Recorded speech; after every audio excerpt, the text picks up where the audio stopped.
दोस्तों टाटा स्टील की बात करें तो स्टॉक में आज काफ़ी बड़ी गिरावट देखी, यानी स्टॉक फिर से 100 पर आ चुका है, यानी ऊपर के लेवल से गिरते हुए 3 डिजिट के बॉर्डर पे है। और हो सकता है कि अगर बाजार में गिरावट हुई तो ये फिर से 2 डिजिट में चला जाएगा। ऐसे में काफ़ी ज़्यादा टेंशन क्रिएट हो जाता है। तो क्या टाटा स्टील में इस समय इन्वेस्टमेंट करना चाहिए? क्या इस गिरावट का हमें फ़ायदा उठाना चाहिए? क्या टाटा स्टील वापस आने वाले समय में अपनी पुरानी हाई यानी 1000 को टच कर सकता है? तो बहुत सारे सवाल हैं जिनके जवाब जानने की कोशिश करेंगे इस वीडियो के माध्यम से। कुछ बड़ी अपडेट है जिनको डिस्कस करेंगे। साथ में अगर हम टाटा पावर की बात करें तो टाटा पावर बहुत ही मजबूत कंपनी है और टाटा पावर ने जो अपना विजन पेश किया आने वाले 5 साल के लिए वो काफ़ी उत्साहवर्धक है और ये कह रहा है हमें कि टाटा पावर में इन्वेस्टमेंट करना चाहिए। टाटा पावर एक बहुत बड़ा इन्वेस्टमेंट करने वाले आने वाले 5 साल में, जिसकी वजह से कह सकते हैं कि ग्रीन एनर्जी के सेक्टर में टाटा पावर इंडिया की नंबर 1 बन के उभर सकती है। ऐसे में क्या टाटा पावर में इन्वेस्टमेंट करना चाहिए? वैसे पिछले 6 महीने में स्टॉक में हमने कोई शानदार तेजी नहीं देखी, लेकिन कोविड काल के बाद स्टॉक काफ़ी ज़्यादा दौड़ा, यानी 30 रुपये का जो स्टॉक था वो 300 तक गया। तो क्या वैसी ही फिर से तेजी बन सकती है? तो इन सारे सवालों के जवाब आपको इस वीडियो के माध्यम से मिलेंगे। सबसे पहले अगर हम BSE सेंसेक्स की बात करें तो आज की क्लोजिंग 57,147 के स्तर पर ही, जहां पे हमने 843 पॉइंट की बड़ी गिरावट देखी, यानी 1.46% गिरा हमारा बाजार। अब इंटरनेशनल मार्केट खुल चुके हैं और वहां से भी जो सिग्नल है वो काफ़ी वीक निकल के आ रहे। डाउ जोन्स की बात करें तो 29,085 के स्तर पर 0.40% की गिरावट है। S&P 500 इंडेक्स की बात करें तो 3,570 के स्तर पर 1.16% की बड़ी गिरावट है। नेस्डेक कंपोजिट की बात करें तो 10,357 के स्तर पर 1.75% की, यानी लगभग 0.25% की बड़ी गिरावट है। रजल 2000 इंडेक्स में भी 1675 के स्तर पर 0.98% की, यानी लगभग 1% की गिरावट है। तो आप देख सकते हो कि सारे के सारे इंटरनेशनल मार्केट फिलहाल गिरावट में ट्रेड करें और इस वजह से लग रहा है कि कल भी हमें दबाव देखने को मिल सकता है। हमारे बाजार में कल भी गिरावट हो सकती है क्योंकि आज काफ़ी वीक सिग्नल निकल के आए थे बाजार से भी। वैसे अगर आप देखें तो दिन में बाजार संभला था, लेकिन अंत में 2 बजे के बाद में काफ़ी बड़ी गिरावट हुई क्योंकि प्रॉफिट बुकिंग हुई। अब यहाँ पे बाजार के लिए जो चिंताजनक बात है वो है हमारा इंडियन रुपीज़, जो काफ़ी ज़्यादा गिर चुका है। एक तरह से देखें तो ऑल टाइम लो के आसपास चल रहा है, 82.36 के आसपास है। वैसे 82.83 तक जाके आया है। अब थोड़ा सा इसमें रिकवरी तो हुई है, लेकिन फिर भी बहुत ज़्यादा गिर चुका है और इस वजह से भी बाजार के सेंटीमेंट बिगड़े।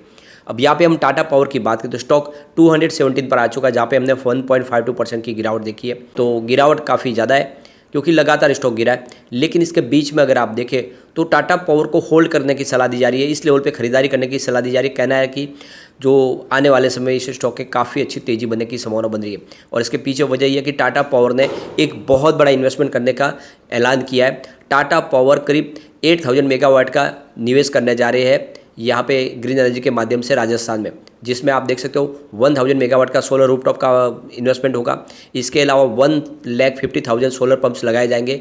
ये आने वाले 5 साल में निवेश होगा राजस्थान के अंदर, तो एक बहुत बड़ा इन्वेस्टमेंट करने जा रहे हैं राजस्थान में। इसके अलावा टाटा पावर ने जो प्लान बनाया है वो आने वाले 5 साल में 75,000 करोड़ रुपीज़ का बहुत बड़ा इन्वेस्टमेंट करने जा रहे हैं ग्रीन एनर्जी के सेक्टर में, जिसमें सोलर रूफटॉप होंगे, विंड पावर भी होंगे, इसके अलावा सोलर पंप्स होंगे, EV चार्जिंग होंगे। तो एक बहुत बड़ा निवेश करके जाने वाले टाटा पावर की तरफ से होने वाला है। ऐसे में आप देख सकते हो कि टाटा पावर आने वाले समय कमाल करता हुआ दिखाई दे सकता है। तो ये आप देख सकते हो टाटा पावर ने जो अपना प्लान सेट किया है वो 2027 तक 30 गीगावाट का इंस्टॉलेशन करने वाले ग्रीन एनर्जी के माध्यम से, यानी जो 75,000 करोड़ का इन्वेस्टमेंट होगा उससे 30 गीगावाट का इंस्टॉलेशन हो जाएगा। फिलहाल इनकी कैपेसिटी देखो 13.5 गीगावाट की है, जो इनका टोटल पोर्टफोलियो उसमें 34% का हिस्सेदारी ग्रीन एनर्जी की है। आने वाले समय इसको 30 गीगावाट तक लेके जाने वाले हैं। तो यहाँ पे आप देख सकते हो कि चेयरमैन नटराजन चंद्रशेखरन ने बड़ा बयान दिया। उनका कहना है कि हम आने वाले 5 साल में 75,000 रुपीज़ का इन्वेस्टमेंट करेंगे ग्रीन एनर्जी के सेक्टर के लिए। यहाँ पे अगर हम देखें तो टाटा पावर के रिवेन्यू में पिछले 5 साल में काफ़ी अच्छी बढ़ोतरी देखने को मिल रही है। 2018 की बात करें तो इनका रिवेन्यू 26,840 करोड़ रुपीज़ का था, जो लगातार बढ़ते हुए 2022 में करीब 42,815 करोड़ तक पहुंचा। तो रिवेन्यू लगातार बढ़ा है हर साल, ये एक तरह से बहुत बड़ा पॉजिटिव ट्रिगर है। लेकिन अगर हम इनके प्रॉफिट की बात करें तो आपको प्रॉफिट थोड़ा सा कम होता हुआ दिखाई देगा। 2018 में इनका जो प्रॉफिट था वो 1,128 करोड़ रुपीज़ का था और 2019 में ये बढ़ते हुए 1,329 करोड़ तक पहुँच गया, लेकिन उसके बाद में फिर से गिरावट शुरू हुई। तो 2020 में ये 774 करोड़ तक पहुँचा, 2021 में गिरते हुए 611 करोड़ तक पहुँच गया, लेकिन 2022 में प्रॉफिट में फिर से बढ़ोतरी हुई और 680 करोड़ का इनको प्रॉफिट मिला। लेकिन अब पिछले 1 साल से बात करें तो लगातार फिर से आपको रिवेन्यू प्रॉफिट बढ़ता हुआ दिखाई देगा। रिवेन्यू की बात करें 2021 जून में 10,132 करोड़ का इनको जो रिवेन्यू था वो जून 2022 में बढ़ के 14,495 करोड़ तक पहुंच गया। तो आप देख सकते हो कि ज़बरदस्त बढ़ोतरी हुई है रिवेन्यू में प्रॉफिट की बात करें तो जून 2021 में इनका 391 रुपीज़ का जो प्रॉफिट था वो जून 2022 में बढ़ के 795 रुपये तक पहुँच गया, यानी लगभग दुगुना हो गया है प्रॉफिट। तो आंकड़े ये जो इशारा करे कि आने वाले समय में टाटा पावर में बहुत ही ज़बरदस्त तेजी आ सकती है। तो लॉन्ग टर्म का नजरिया लेकर आप टाटा पावर में निवेश करोगे तो आपको आने वाले समय मालामाल बनने से कोई रोक नहीं पाएगा। स्टॉक वाकई में काफ़ी मजबूत है। कंपनी ईवी चार्जिंग के ऊपर भी बहुत तेजी से आगे बढ़ रही है। टाटा पावर इंडिया में ईवी चार्जिंग का पूरा जाल बिछा रहे, लगातार बहुत सारी रियल एस्टेट कंपनियों के साथ में बिजनेस टाइप हो रहे हैं, बहुत सारी गवर्नमेंट के साथ में बिजनेस टाइप किया। इसके अलावा पेट्रोल पंप जितने भी है वहाँ पे ईवी चार्जिंग लगाए जा रहे हैं। इस तरह से जो इनका हाईवे को पूरा कवर करने का जो प्लान है वो लगातार सक्सेस हो रहा है और ईवी चार्जिंग में बहुत तेजी से कंपनी आगे बढ़ रही है। इसके अलावा सोलर रूफटॉप में कंपनी का कामकाज काफ़ी मजबूती से आगे बढ़ रहा है।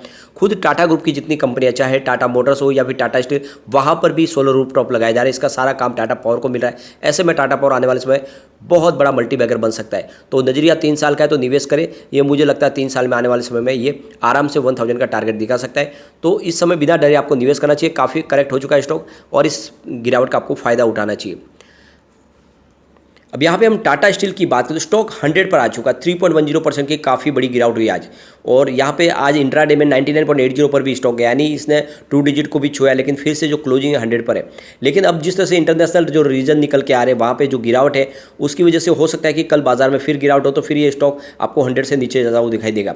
लेकिन जितना डिप में मिले आपको टाटा स्टील में खरीदारी करनी चाहिए। आने वाले समय डेफिनेटली आपको यहाँ पे बहुत अच्छा रिटर्न देखने को मिल सकता है।